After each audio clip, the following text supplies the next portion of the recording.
नमो अरहंतारं नमो सिद्धारं नमो आयर्याणं नमो वज्रायाणं नमो लोये सवसाहुरं शुद्धात्मानमनेकान्तं साधुमुत्तम मंगलम वन्दे संदृष्टिसिद्ध्यर्थं सुन्दरश्चार्थप्रकाशकं मंगलम भगवान वीरो मंगलम गौतम गणेश मंगलम कुंद कुंदात्मो जैन धर्मोस्तु मंगलम सर्वमंगल मांगल्यम सर्वकल्याणकारकं प्रधानं सर्वधर्माणां दैनं जयतु शासनं प्रधानं सर्वधर्माणां दैनं जयतु शासनं जे झाया जानि कही कम कलंक डही नित्य निरंजन नामय शिव परम प्रणवी नमः समय साराय स्वानुभूत्या चकास्ते चित्स्वभावाय भावाय सर्वभावान्तरच्छिदे। अचल अजर अमर आत्मा है, इसका स्वाध्याय कैसे करें? ये तो आगम का कथन हो गया। स्वाध्याय कैसे करें? स्वाध्याय का अर्थ समझते ही होगे, आगम के माध्यम से स्वयं को पढ़ना। केवल आगम को पढ़ना स्वाध्याय तो बहुत स्थूल है, उसे भी स्वाध्याय कहते हैं। वाचना प्रचना अनुप्रेक्षा उसे भी स्वाध्याय कहते हैं, लेकिन वास्तव में आगम के माध्यम से स्वयं को पढ़ा जाए।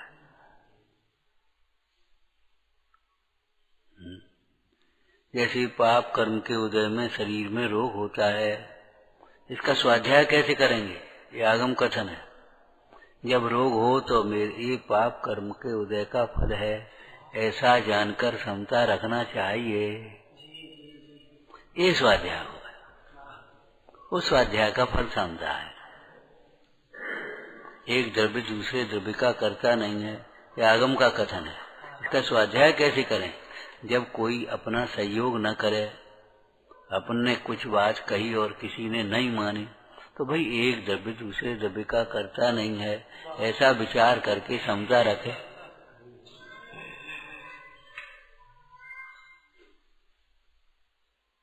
भोगों में सुख नहीं है, परिग्रह से हमारी प्रतिष्ठा शोभा नहीं है। ये तो आगम कथन है, वस्तु स्वरूप है। इसका स्वाध्याय कैसे करें कि भूहात्मन भोगों में सुख नहीं है, ऐसा जानकर भोगों से विरक्त हो गए और सुख के लिए अपने आत्म स्वरूप की साधना आराधना करे। का भोगों से विरक्त होकर, परिग्रह से विरक्त होकर अंतर में अपने आत्म स्वरूप की आराधना करे। देखो मुंडराज की चर्चा आ गई कि नहीं आ गई? जो विरागी होकर समस्त परिग्रह का त्याग करके शुद्धोपयोग रूप मन धर्म को अंगीकार करके अंतरंग में अपने को आप रूप अनुभवते हैं। आ गया कि नहीं आ गया? यही करने योग्य, ये स्वाध्याय हो। मतलब स्वाध्याय का मतलब ये नहीं है कि रट लिया हमने, बस रटा दिया। ऐसे ही अचल अजर अमर आत्मा है, इसका स्वाध्याय कैसे करें? तो विचारना। अनादिकाल से इंद्रिय ज्ञान है जीव को। उस इंद्रिय ज्ञान से अमूर्तिक आत्मा तो दिखाई नहीं देता। ये स्थूल शरीर ये दिखाई देता। असमान जातीय पर्याय, असमान जातीय पर्याय माने दो जातियां हैं यहाँ, एक चेतन जाति एक अचेतन जाति, और दोनों की अलग अलग पर्याय हैं, उनका मिलकर के एक असमान जातीय पर्याय नाम। जैसे आप आप जानते ही होंगे टेरिकॉट क्या होता है। टेरीन एक धागा और एक कॉटन। एक तो सूती कपड़ा हो गया, उसमें कॉटन कॉटन कॉटन, और एक तुम्हारी टेरलिन हो गई, उसमें वो कपड़ा हो गया। अब टेरिकॉट क्या हो गया, हो गया ना, असमान जाति। ऐसे एक जीव जाति है, चेतन जाति है। जीव जाति को, चेतन जाति को समझे बिना न जाने कितने जाति के अहंकार किए। हम उच्च जाति के हैं, ये नीच जाति का है, मैं नीच जाति का हूँ। अरे रे, ये शरीर आश्रित जातियां तेरी जाति नहीं है। यदि कोई पाप कर्म के उदय से हीन कुल में, हीन जाति में भी उत्पन्न हुआ हो, और यदि उसका आचरण श्रेष्ठ हो, यदि वह वस्तु स्वरूप को समझ लेवे, तो मालूम है क्या कहा है समंतवत स्वामी ने। रत्नकंठ साहब का 4 में समंतवत स्वामी ने उसको क्या कहा।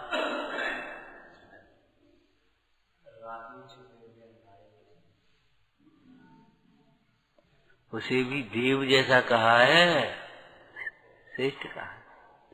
देखो, यमपाल चांडाल ने अहिंसा की प्रतिज्ञा की, तो राजकुमार को तो और चांडाल को, दोनों को समुद्र में पटका। तो राजकुमार को तो मगरमच्छ खा गए, डूब गया, और चांडाल को, यमपाल को सिंहासन पर बिठाकर देवों ने जय जयकार करी।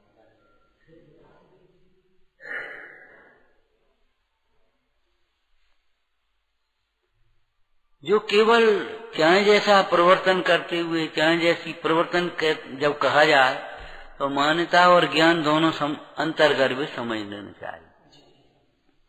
चाहे जैसा प्रवर्तन करते हुए भी केवल शरीर आश्रित कुल और जाति से ही अपने को महान मानता है, अपने को धोखा दे रहा भाई। ये शरीर आश्रित कुल और शरीर आश्रित जाति, क्या अंतर है दोनों में?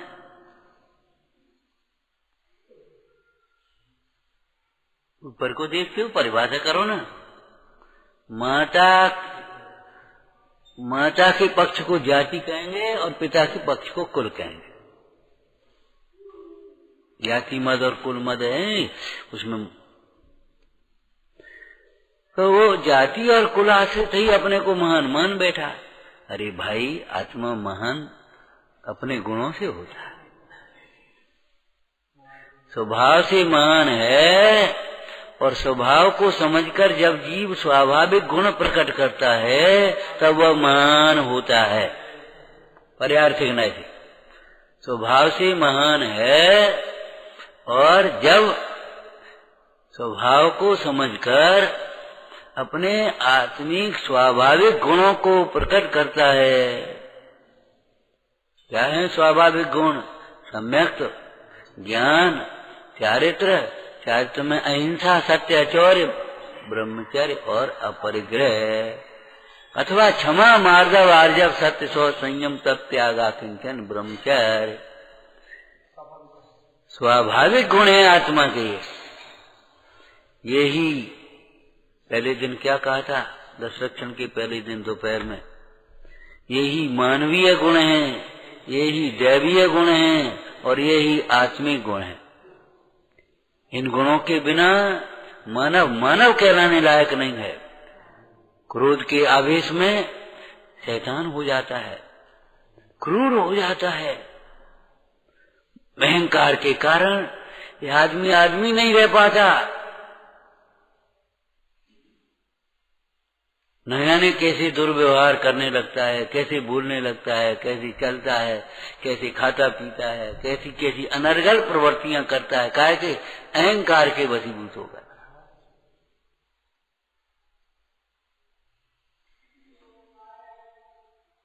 सीधी सादी बात, सीधा सादा जीवन, सीधी सादी क्रियाएं पसंद ही नहीं है, जब तक उनमें आडंबर इकट्ठे न हो जाए।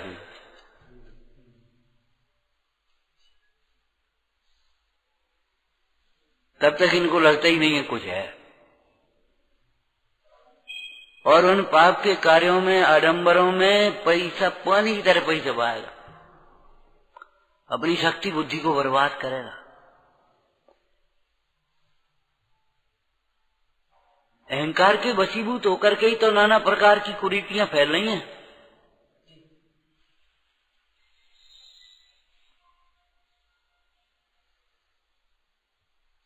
धर्म के क्षेत्र में भी आ जाए तो अहंकार में कि वशीभूत हो जाए तो मालूम है गुरु का गुरु बनता है, गुरु का शिष्य नहीं बनता। भगवान का भक्त नहीं बनेगा, भगवान का भी भगवान। कभी कभी तुमने अध्यात्म का एक वाक्य सुना, वो उसका प्रयोजन समझो तो काम बन जाए। अरे मैं तो सिद्धों से अधिक हूँ, जैसे सिद्धों का बाप हूँ। अरे तुम कैसे बोलते हो, तुम्हें अकल है बोलने की? कैसे हो गए तुम सिद्धों के बाप और सिद्धों से अधिक? किस अपेक्षा हो गए बता? स्वभाव की अपेक्षा सिद्ध समान और पर्याय की अपेक्षा संसार अवस्था। तीसरी अपेक्षा तुम बताओ भैया कैसे हो गए तुम? अरे किसी अपेक्षा से कहें, देखो सिद्ध दशा हमारे लिए आदर्श है और अपनी सिद्ध दशा प्रकट करने योग्य है, उसके लिए अपना सिद्ध स्वभाव आश्रय करने योग्य है। सिद्ध भगवान के आश्रय करेगा तो पुण्य होगा और सिद्ध स्वभाव का आश्रय करेगा तो धर्म होगा। वो एक विवक्षा अलग है, लेकिन ये कोई अहंकार की भाषा बोलने लगे बिना विनय के, उच्छृंखलता से और अनर्गल प्रवृत्ति करे स्वच्छंद, तो भाई ये तो मान कसा की पराकाष्ठा। टोटरमल जी ने क्या कहा? नवमे अधिकार में से बोलो।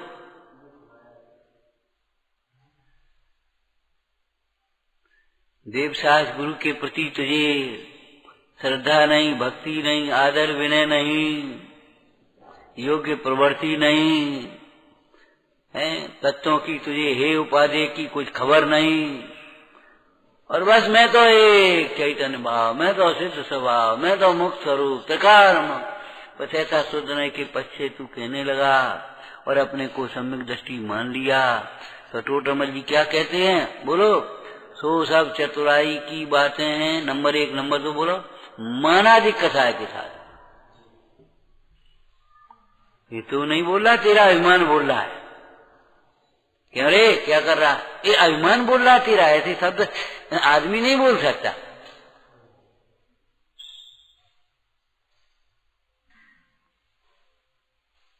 आदमी नहीं बोलेगा ऐसे शब्द।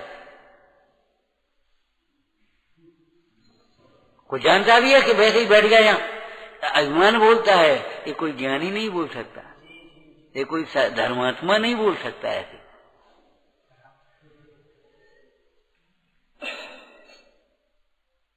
धर्मात्मा के तो सत्य वचन होते हैं, सत्य वचन में करुणा होती है,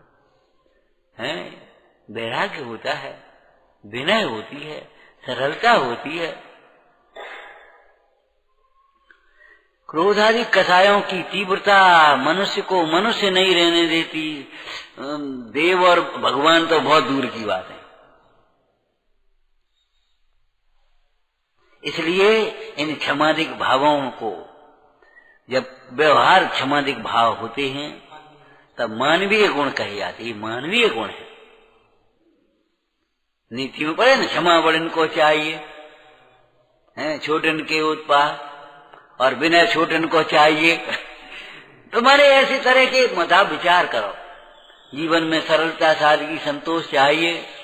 जब आवे संतोष धन सब धन धूल समान है। तेरे भीतर में कपट के कपाट लगे हैं हृदय में, भगवान कैसे घुसेंगे? इन कपट के कपाटों को खोल, कपट को खोल। तो ये नीति की वाक्य हैं। माने मानव नहीं होता, इसलिए इनको मानवीय गुण कहते हैं। और जब ये विशेष रूप से होते हैं, निश्चय के साथ व्यवहारात्मक होते हैं, तब ये दैवीय गुण कहलाते हैं। अर्थात इन क्षमादिक भावों के द्वारा ही मनुष्य देवता कहलाता है यहाँ, और अगले पर्याय में देव होता है। इस पर्याय में देव कहलाता भैया आदमी नहीं, देवता है भैया। बड़ा सरल स्वभावी, बड़ा संतोषी, बहुत विनयवान, बहुत भैया क्या कहें। गुस्सा तो कबू देखो नहीं, बाकी चेहरा इतना पैसा, इतना ज्ञान, इतना पद प्रतिष्ठा, लेकिन अभिमान तो छू नहीं गया भैया। क्या बता, आदमी नहीं है, देवता है।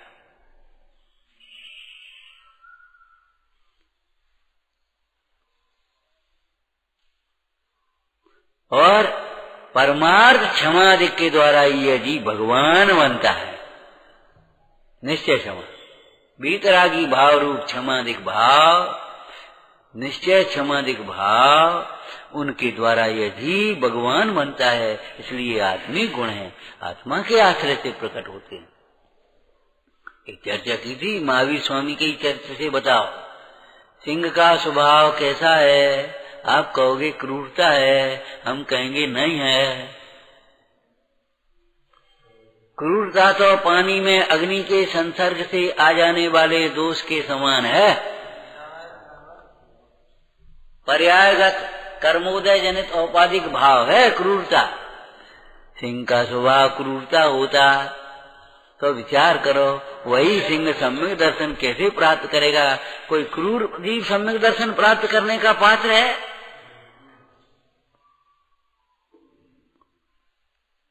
क्रूरता तो अज्ञानमय भाव है, कठोरता, कुटिलता, ये सब अज्ञानमय भाव हैं। ये आत्मा के स्वभाव नहीं है। अरे सिंह पर्याय है तो आखिर जीव क्यों भाई? मुकुट का सोना कैसा होता है? मुकुट सफेद, एक सोने का मुकुट है तो मुकुट है ना, तो इसलिए वो सफेद होगा, इसलिए वो हल्का होगा, इसलिए वो रूखा मेला मेला सा होगा। ऐसा नहीं है। जो सोने के गुण हैं, चाहे मुकुट पर्याय हो, चाहे अंगूठी हो, चाहे कंगन हो, चाहे हार हो, आखिर सोने के गुण तो हमेशा रहेंगे ही। ऐसे मनुष्य हो, त्रियंश हो, देव हो, नारकी हो, आखिर हैं तो जीव। जीव के गुण कहाँ जाएंगे?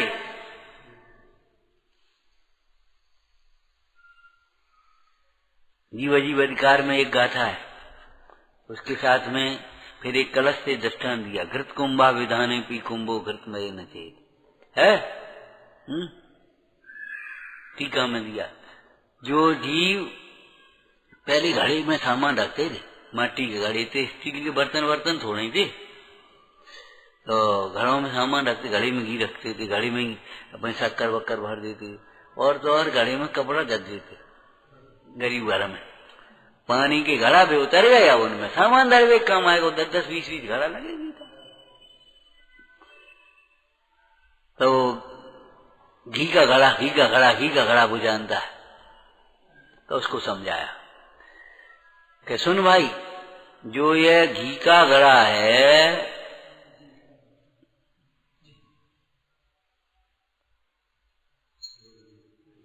जो ये घी का घड़ा है वह घी का नहीं, मिट्टी का है। घड़ा भिन्न है। कि माँ तू ही तो कहती है वो घी का घड़ा उठाना, घी का घड़ा रखना, कि हम व्यवहार से कहते हैं, संयोग की अपेक्षा कहते हैं, प्रयोजन बस कहते हैं।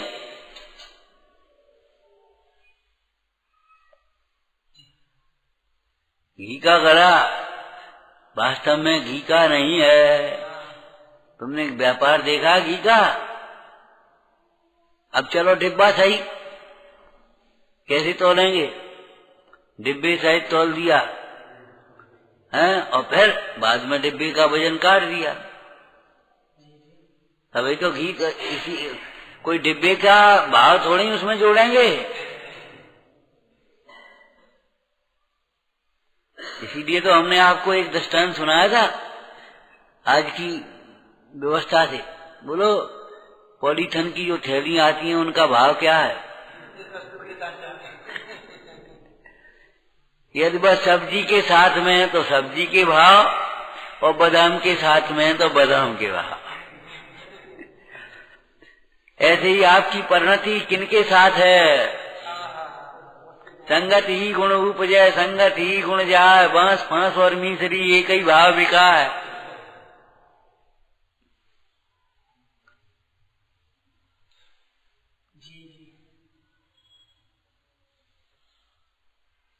विचार तो करो।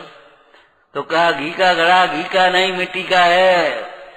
काय के लिए कहा कि भाई घड़े का जो वजन है वह घी के साथ में मत तोल देना।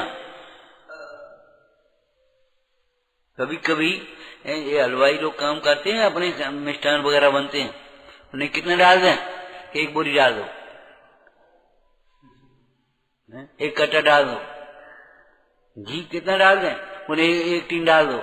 तो टीन डालते हैं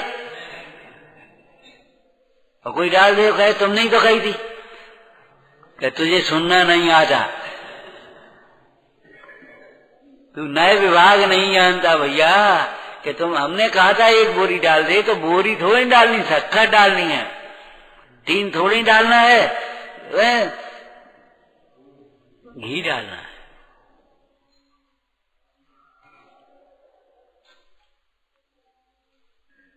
घी का टीन, टीन का घी,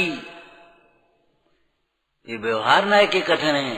घी का घी और टीन का टीन, ये परमार्थ कथन है। ऐसे ही ये पर्याय हैं, असमान जाति, मनुष्य, नारकी, तिर्यंश, देव, मनुष्य, धनी, निर्धन, रोगी, निरोगी, गाय, बैल, भैंस, ऊंट, घोड़ा, भैंस, ये सब पर्याय हैं।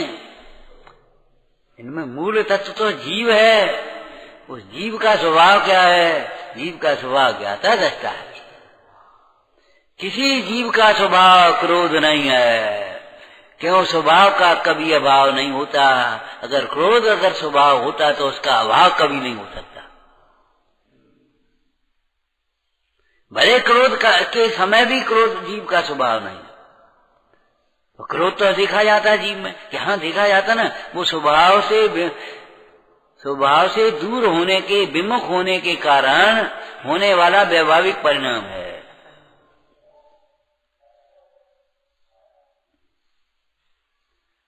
और सामान्य जीव भी कभी गुस्से में हो और उसके गुरुजन, देखो साहब आप मत बोलो, अभी हमको निबट लेने दो, आप हट जाओ जरा, पांव छू लेगा। और गुस्से में मान लो कोई आदमी बोल रहा है, बोलता जा बोला, बाद में उसी को क्यों क्या कह रहे थे? अरे साहब जन कहने करेगी, गुस्सा मत, क्षमा करना। तो वो जानता है ये क्रोध का कार्य अलग है और मैं अलग हूं, मेरा स्वभाव अलग है।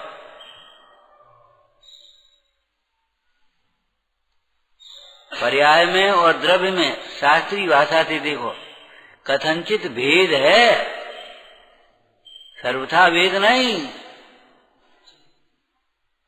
अतद भाव है। भले अत्यंता भाव नहीं कहा जाए आगम शैली से, लेकिन अतद भाव है। अध्यात्म शैली में तो अत्यंता भाव भी कह देंगे राधा जी के साथ जीव का। जीव के स्वभाव में रागादिक भाव है ही नहीं, छुआ ही नहीं कभी उनने। ये तो कर्म जनित परिणाम है। तो अध्यात्म शैली है, उसका भी प्रयोजन है। तू उनको साथ में मिला करके अनुभव मत कर।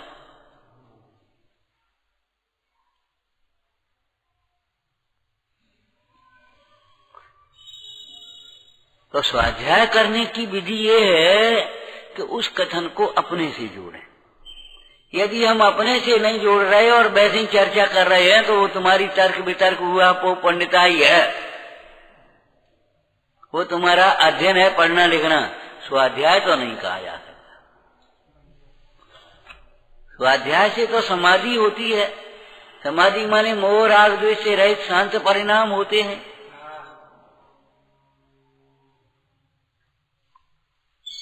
स्वाध्याय नहीं किया कभी ग्रंथों का, स्वाध्याय किया होता तो सब जीवन बदल जाता। बस पढ़ाई करिए, पढ़ाई, अध्ययन किया, पढ़ाई करी, स्वाध्याय नहीं किया।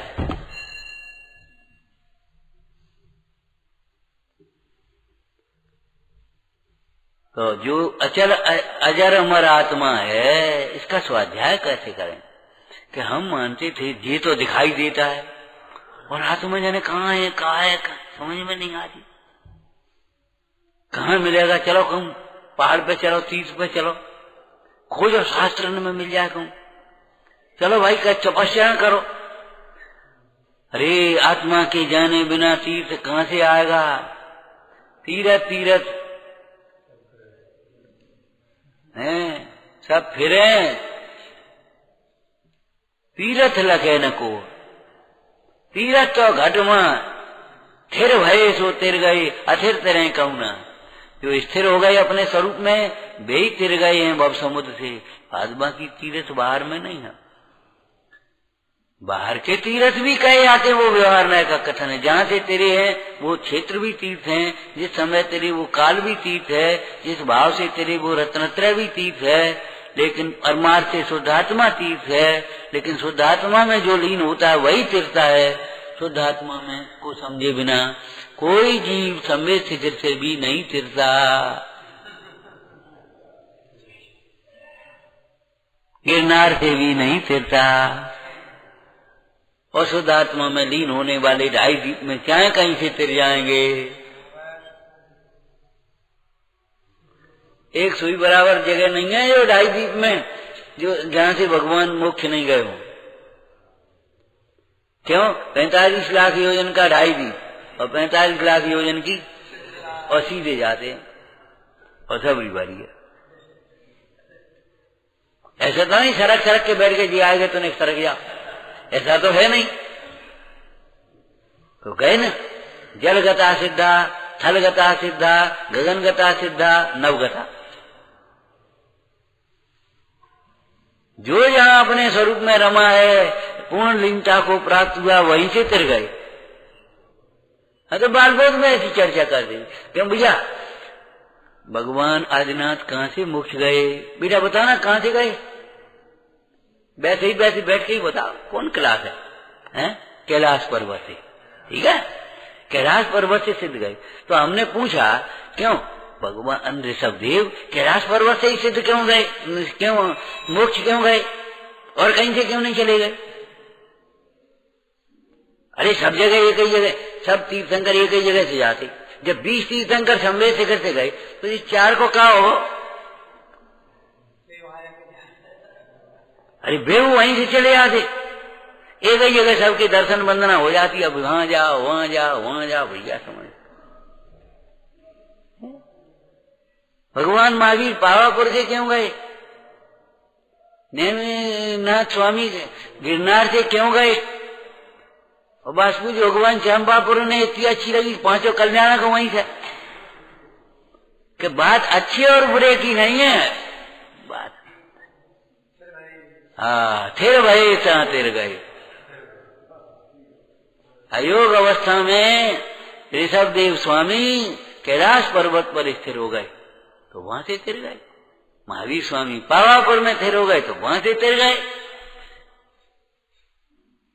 जो जहां थिर हो गया नहीं, जो जहां अपने स्वरूप में थिर हो गया, हाँ रम गया, वह वहां से मुक्त हो गया। जिसने जहां अपने स्वरूप को समझा वहीं उसने सम्यक दर्शन प्राप्त कर लिया। जिसने जहां सम्यक दर्शन प्राप्त, कहां सम्यक दर्शन प्राप्त करेंगे? कि जहां अपने स्वरूप को समझेंगे वहीं सम्यक दर्शन प्राप्त हो जाएगा। और स्वरूप को सम्यक नहीं समझेंगे तो कहीं सम्यक दर्शन नहीं होगा। जाओ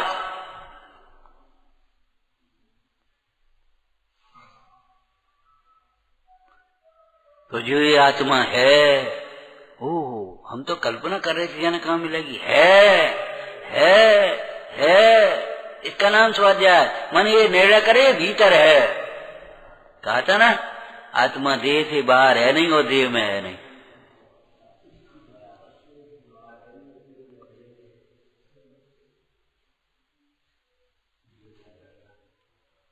शक्कर कहाँ है? डब्बे में रखी, और डब्बे में शक्कर है नहीं।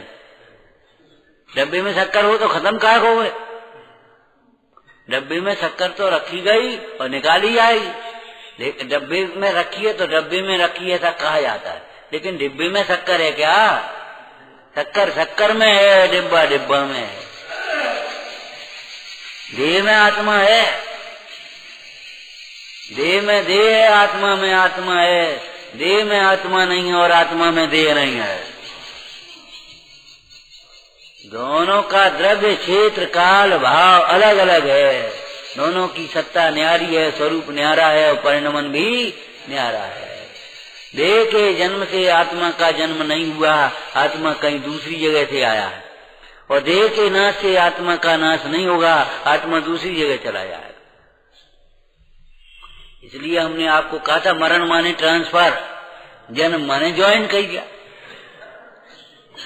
आकर के शरीर में आ गए तो जन्म हो गया और ट्रांसफर हो गया, मरण हो गया और रिटायर हो गए तो मुक्त हो गए।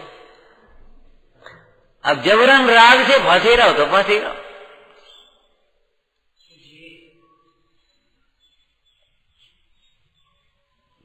माने कोई जन्म, उत्पत्ति का नाम जन्म या नाश का नाम मरण नहीं है।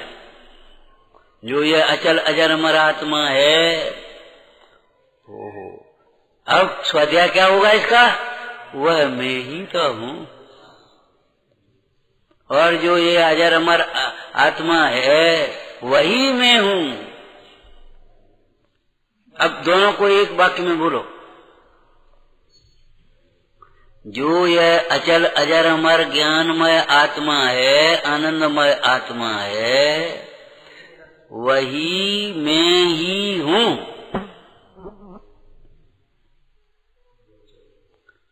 ऐसी शैली पढ़ी है तुमने?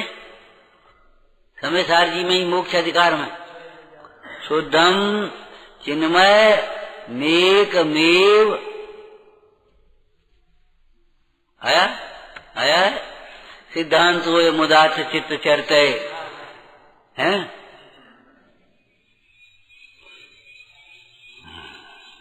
मोक्षार्थ भी सेवितम शुद्धम चिन्मय मेकमेव परमम ज्योति सदैवास में हम। देखो दो एव आया कि नहीं संस्कृत में? एव माने ही, तो दो ही है। अरे एक ही भूल ज्यादा लग गया होगा, भूल गए होंगे। अब भूले तुम, बेकार को भूलेंगे। अब अर्थ करो शब्द शुद्धम चिन्मय नेकमेव परमम ज्योति सदैवास में हम। अर्थ करो।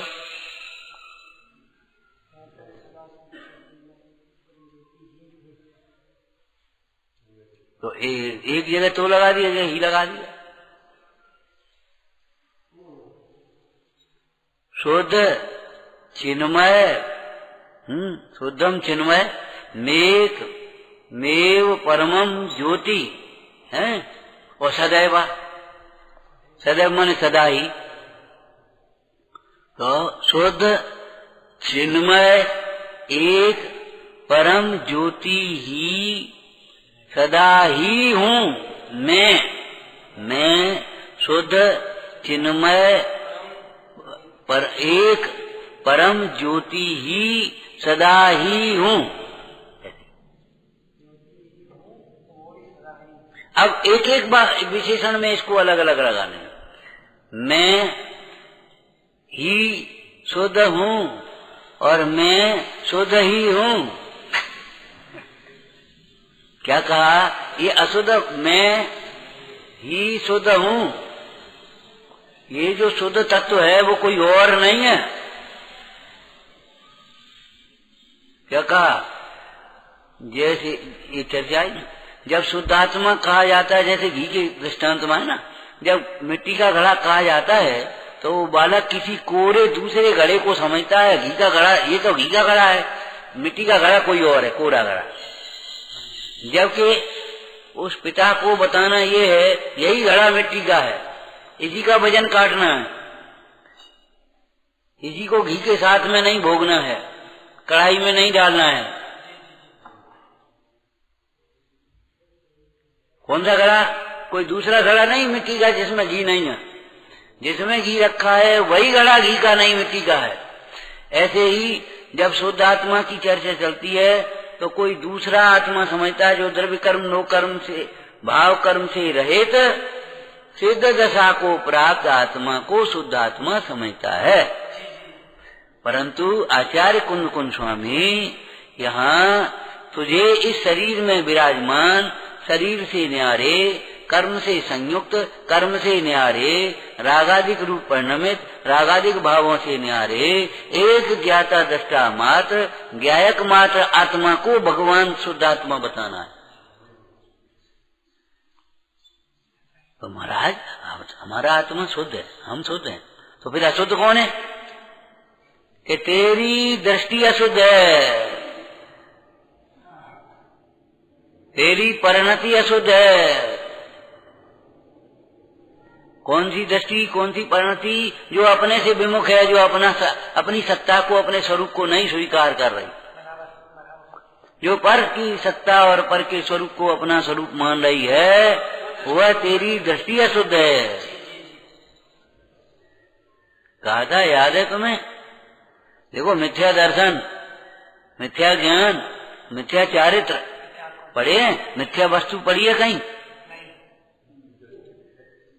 मिथ्या वस्तु नहीं होती, वस्तु तो वस्तु है, पुद्गल पुद्गल है, जीव जीव है, धर्म द्रव्य धर्म द्रव्य, आकाश द्रव्य काल द्रव्य अपने अपने वहां मिथ्या वस्तु होती है कोई। अरे अपन कहते ना, क्या बता, हमारी कलम खो गई, हमारा चश्मा खो गया, हमारी घड़ी खो गई। घड़ी खोती है कभी? घड़ी खोई हो तो बता, चश्मा खोया हो तो बता। चश्मा तो कहीं रखा है, वहां से कोई उठा ले गया तो वो उसकी जेब में रखा है, चश्मा का क्या खोया? अरे आपका ज्ञान नहीं है, आप कुछ कहाँ रखे हो? मैंने जाना ही नहीं, चश्मा खो गो, कहीं रखा भूल गए, मंदिर में तो नहीं भूले आए हैं, अलमारी में तो नहीं है, वहां स्वाध्याय करो वहां तो नहीं भूले, वहां गए थे ऑफिस वहां तो नहीं छोड़े आए। अब अपने ज्ञान ही तो खो गया है। ज्ञान खो गया है कि वस्तु खो गई है?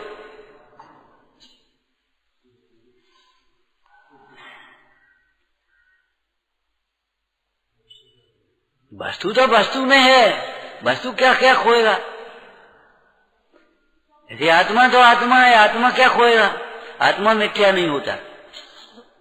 कोई सोने को पीतल मान ले तो सोना पीतल नहीं होता, कांच को हीरा मान ले तो कांच हीरा नहीं होता।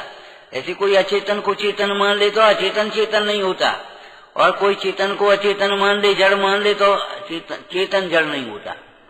पर को अपना मान ले तो पर अपना नहीं होता, और नहीं तो पड़ोस के घर को अपना मान लेते आदमी। हाँ, तुझे तो बढ़िया बात थी। अरे मूर्ख, बढ़िया बात तो लगती है तुझे? तेरे घर को कोई मान लेता, वो अपना उसका हो जाता। अब तेरी स्त्री को कोई ऐसे देखता और अपना मान लेता तो वो उसकी हो जाती। क्या करता तू? और तेरी कमीज को अपना मान लेता, ऐसे देखता और वो कमीज उसकी हो जाती, तू नंगा हो जाता कि नहीं हो जाता? तुझे होश है? पर को अपना मानने पर भी अपना नहीं होता।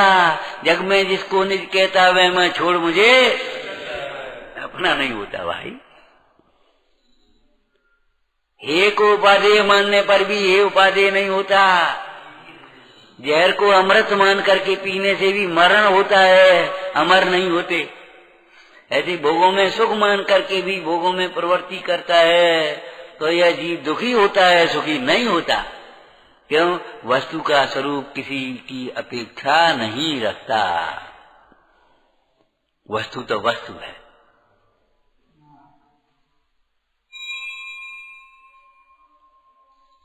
असत्य वचन है, असत्य श्रद्धा है, असत्य ज्ञान है, असत्य वस्तु है। क्या वस्तु ही असत्य हो गई तो फिर उसको असत्य मानना सत्य हो जाएगा। दो और दो कितने होते हैं? चार हैं। दो और दो कितने नहीं होते? फिर पांच नहीं हो। गलत। पांच क्या गलत? अगर पांच हो जाए तो फिर गलत का आएगा। गलत तो इसीलिए है कि वो पांच नहीं होते।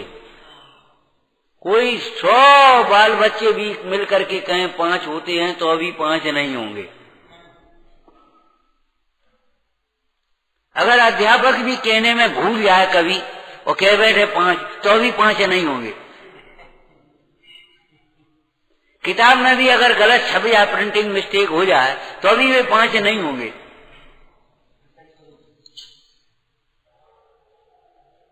क्यों भाई? आत्मा दुखी कैसे होता है बता? रागाधिक भाव से, क्या कर्मोदय से, क्या बाहर के प्रतिकूलताओं से? कैसे दुखी होता है? कैसे दुखी होता है? दुखी होता ही नहीं। दुखी होता ही नहीं है आत्मा। जो आत्मा है वह दुखी नहीं होता, कभी नहीं होता। दुखी कौन होता है? जो आत्मा को भूलता है वह दुखी होता है। बहिरात्मा, रागी, मोही, कसाई, कसाईवान, वह दुखी होता है, आत्मा दुखी नहीं होता। ठगाया कौन जाता है? जो पीतल को सोना मान बैठे, भ्रम से ऊपर की चमक के कारण वो ठगाया जाता है। लेकिन सोना पीतल नहीं होता और पीतल सोना नहीं होती।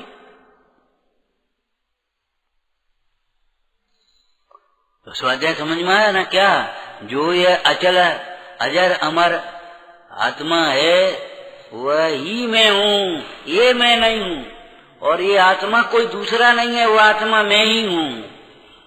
दोनों में थोड़ा सा अंतर है कहने में। जो ये चिन्मय तत्व है, चैतन्यमय तत्व है, वह ही मैं हूँ। ये जो जड़ है वह मैं नहीं हूँ। और जो चिन्मय तत्व है वह मैं ही हूँ, वह किसी कोई और नहीं है। इसलिए दो ही का प्रयोग है।